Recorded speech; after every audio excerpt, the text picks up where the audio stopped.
नमस्कार, दोपहर समाचार में आपका स्वागत है।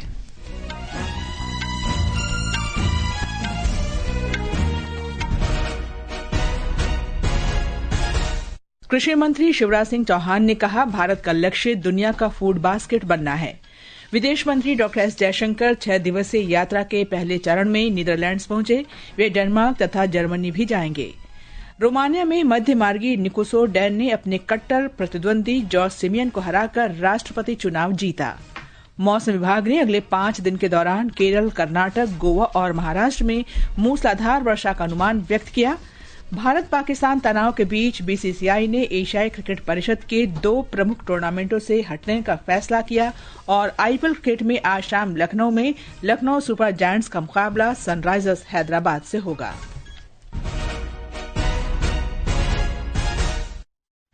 दोपहर समाचार के साथ मैं कनकलता।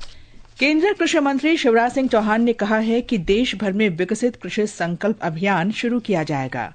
यह अभियान इस महीने की 29 तारीख से शुरू होगा और 12 जून तक चलेगा। इस अभियान का उद्देश्य किसानों को कृषि संबंधी उन्नत तकनीकों और बीजों के बारे में जानकारी प्रदान करना है। नई दिल्ली में संवाददाता सम्मेलन में श्री सिंह ने कहा कि देश भर के 723 जिलों में ये अभियान चलाया जाएगा और इससे लगभग 1.5 करोड़ किसान लाभान्वित होंगे। इस अभियान में हम 2170 टीमें बना रहे हैं वैज्ञानिकों की। इसमें कम से कम 4 साइंटिस्ट एक टीम में होंगे। इन वैज्ञानिकों के साथ जोड़ेंगे हम यूनिवर्सिटीज को, कॉलेजेस को, राज्य सरकार के अमले को, केंद्र की पूरे कृषि विभाग की टीम को, प्रगतिशील किसानों को, एफपीओज को, और ये टीम एक जिले में 3 टीमें जाएगी देश में। हर एक टीम जिस एक गांव में जाएगी, वहां 5 से लेकर 10 गांव के किसान वहां आएंगे। श्री चौहान ने कहा कि कृषि भारतीय अर्थव्यवस्था का आधार है और देश की लगभग आधी आबादी आजीविका के लिए कृषि पर निर्भर है तथा कृषि क्षेत्र देश की खाद्य सुरक्षा की नींव है। उन्होंने कहा कि प्रधानमंत्री नरेंद्र मोदी के नेतृत्व में विकसित भारत जैसा महत्वपूर्ण और परिवर्तनकारी अभियान जारी है। उन्होंने बताया कि देश के खाद्यान्न उत्पादन में लगातार वृद्धि हो रही है। 2023-24 में टोटल जो फूड ग्रेन का उत्पादन था, खरीफ में था 1557.68 लाख टन, और मुझे बताते हुए प्रसन्नता है 24-25 में वो हो गया 1663.91 लाख टन।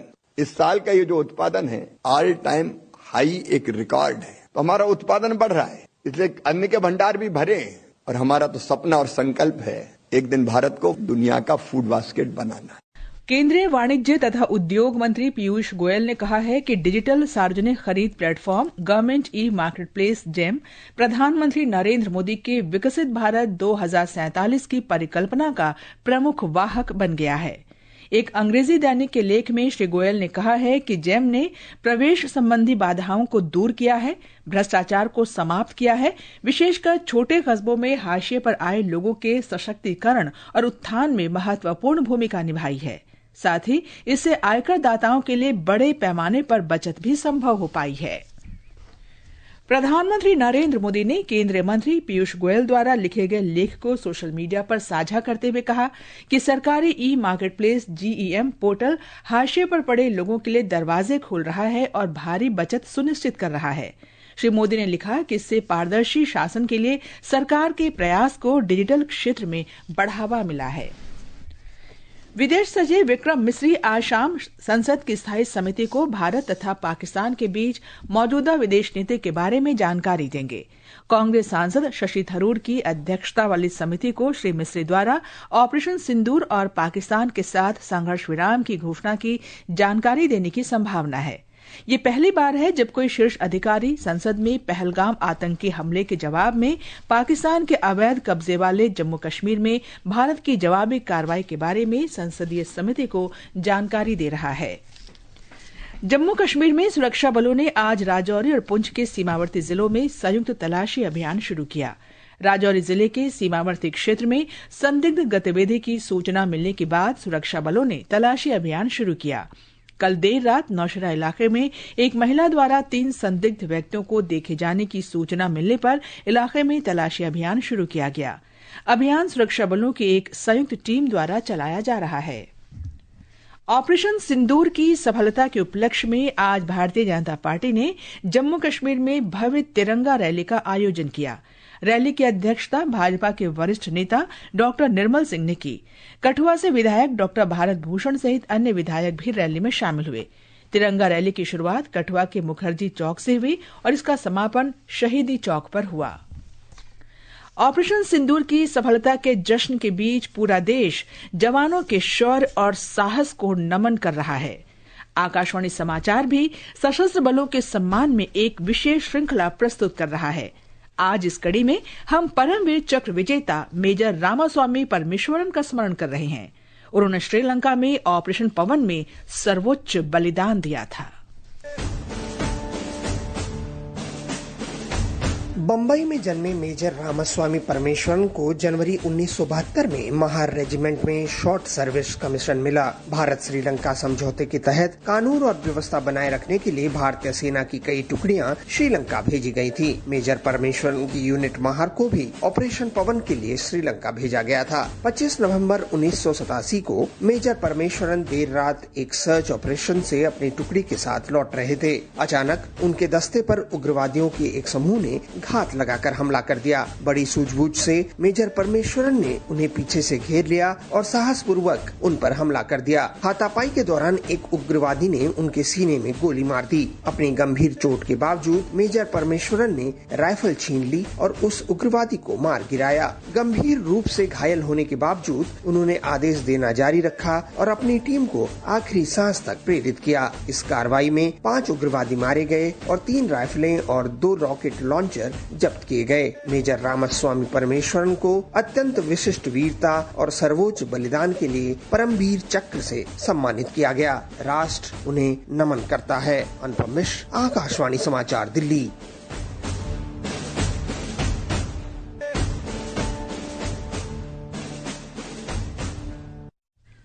ये समाचार हमारी वेबसाइट www.newsonair.gov.in और हमारे न्यूज ऑन एआईआर ऐप पर भी उपलब्ध हैं।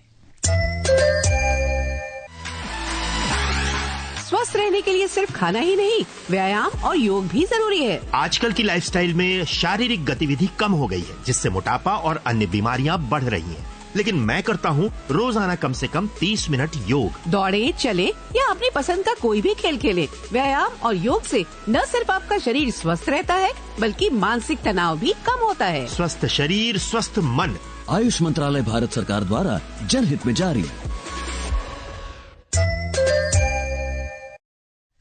दोपहर समाचार में आपका फिर स्वागत है। विदेश मंत्री doctor S Jaishankar Netherlands, Denmark और जर्मनी की 6 दिवसीय यात्रा के पहले चरण में नीदरलैंड्स पहुंच गए हैं। नीदरलैंड्स में भारत के उच्चायुक्त के.आर. तोहिन ने उनका स्वागत किया। ये यात्रा भारत की कूटनीतिक गतिविधियों का हिस्सा है, जिसका उद्देश्य रणनीतिक संबंधों को गहरा करना और प्रमुख यूरोपीय भागीदारों के साथ सहयोग बढ़ाना है, जिसमें रणनीतिक साझेदारी, व्यापार, निवेश और आपसी हितों के क्षेत्रीय तथा वैश्विक मुद्दों पर ध्यान केंद्रित किया जाएगा।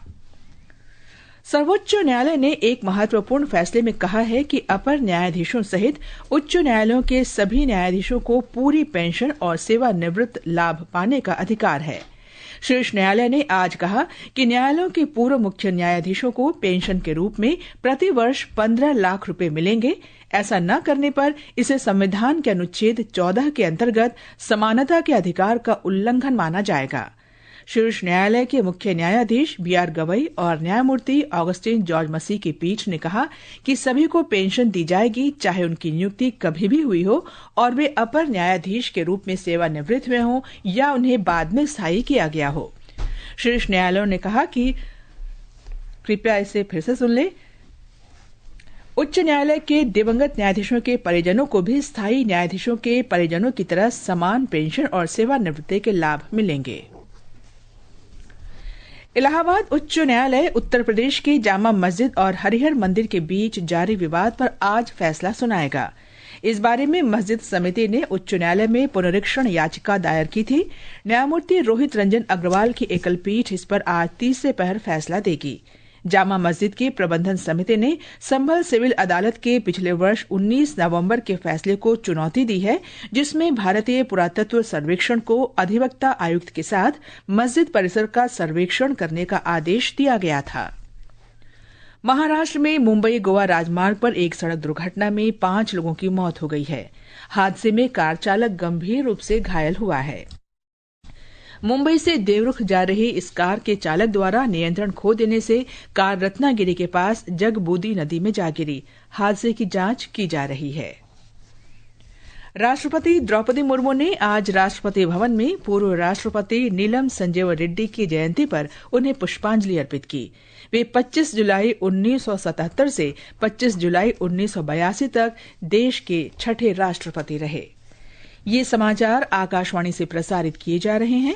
ताजा समाचार जानने के लिए आप हमारे social media handle @AIR news Hindi को फॉलो कर सकते हैं।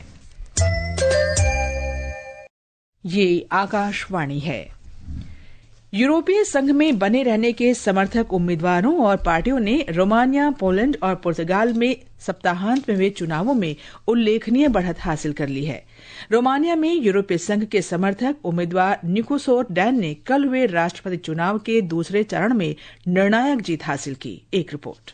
डैन ने दक्षिणपंथी राष्ट्रवादी नेता जॉर्ज सिमियन को हरा दिया। 99% की मतगणना के बाद डैन ने करीब 54%, जबकि सिमियन ने 46% वोट हासिल किए। राष्ट्रपति चुनाव के पहले दौर में सिमियन को बढ़त हासिल हुई थी। डैन की इस जीत ने सिमियन की राष्ट्रवादी बयानबाजी तथा यूरोपीय संघ के विरुद्ध रवैये को नकार दिया है। पोलैंड में वॉर्सो के मेयर उदारवादी राफेल त्रास्कोवस्की और रूढ़िवादी इतिहासकार करोल नवरोकी राष्ट्रपति चुनाव में शीर्ष दावेदार के रूप में उभरे हैं। एक एग्जिट पोल के अनुसार त्रास्कोवस्की को 31%, जबकि नवरोकी को 29% से अधिक वोट मिले हैं। उधर पुर्तगाल में मौजूदा प्रधानमंत्री लुइस मोंटेनेग्रो के नेतृत्व वाले मध्य दक्षिणपंथी डेमोक्रेटिक गठबंधन ने कल हुए आम चुनाव में जीत हासिल की, लेकिन वे बहुमत से चूक गए। 99% से अधिक मतों की गिनती के बाद गठबंधन ने 230 सीटों वाली नेशनल असेंबली में 89 सीटें हासिल की। पूर्ण बहुमत प्राप्त करने के लिए अब भी 116 सीटों की जरूरत है। समाचार कक्ष से प्रियंका अरोड़ा।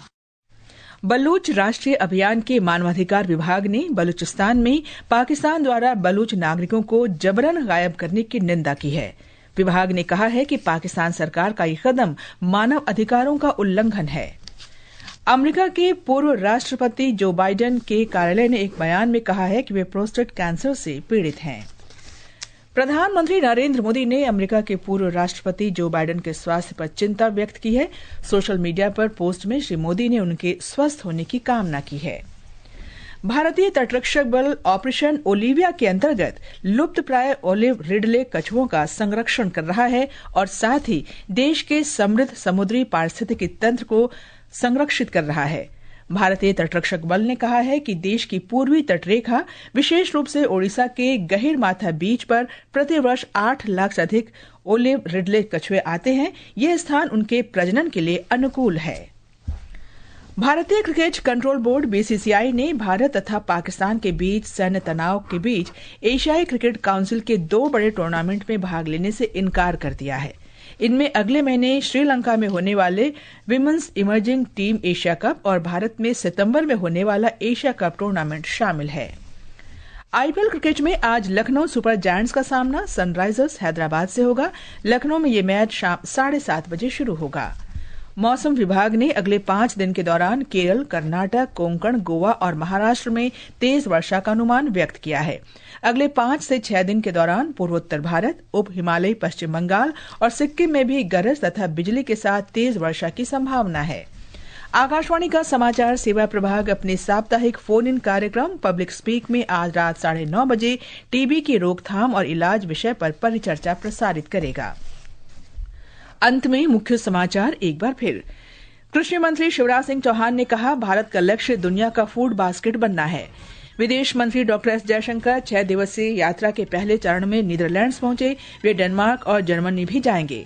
रोमानिया में मध्यमार्गी निकोसो डैन ने अपने कट्टर प्रतिद्वंदी जॉर्ज सिमियन को हराकर राष्ट्रपति चुनाव जीता। मौसम विभाग ने अगले 5 दिन के दौरान केरल, कर्नाटक, गोवा और महाराष्ट्र में मूसलाधार बारिश का अनुमान व्यक्त किया। भारत पाकिस्तान तनाव के बीच बीसीसीआई ने एशियाई क्रिकेट परिषद के 2 प्रमुख टूर्नामेंट से हटने का फैसला किया और आईपीएल क्रिकेट में आज शाम लखनऊ में लखनऊ सुपर जायंट्स का मुकाबला सनराइजर्स हैदराबाद से होगा। इसके साथ